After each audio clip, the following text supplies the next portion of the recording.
Assalamu alaikum warahmatullahi taala barakati. Kwa majina naitwa Baraka Musa Nandonde. Ni makamu mwenyekiti wa Chama cha Demokrasia na Maendeleo Chadema kanda ya Pwani.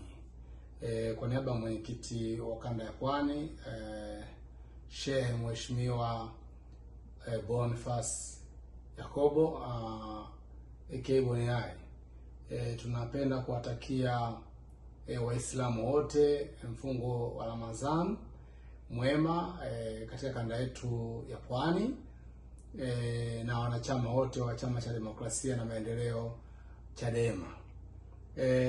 Mimi binafsi kama mtiania wa ubunge jimbo la Kibaha, tuna programu yetu ambayo tukatuiandae kwa ajili ya kusaidia wasiojiweza na yatima katika kipindi hiki cha mfungo wa Ramadhani, kwa sababu huo ndio utamaduni wetu kwenye kufuturisha, kusaidia na vitu kama vile. Tutaendelea na programu hizo katika jimbo letu la Kibaha, lakini pia kwa mijili ya chama pia tuna utaratibu ambao tunauandaa mkoa wa Pwani na mkoa wa Dar es Salaam. Kwa hivyo tunawatakia mfungo mwema, na kwa bahati nzuri mfungo huu umekuwa jumuishi na wenzetu wenye imani ya Kikristo.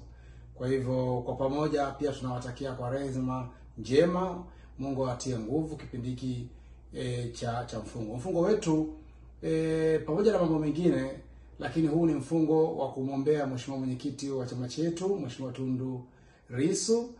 Mungu amtie nguvu, na tunaamini haki itapatikana, na tunafunga kwa kusimamia misingi hiyo ya kihaki na haki ionekane. Kwa hivyo baada ya kusema hivyo, assalamu alaikum warahmatullahi taala wabarakatuh. Tuendelee kuisupport Chadema. Shukrani sana. Wabillahi tawfik.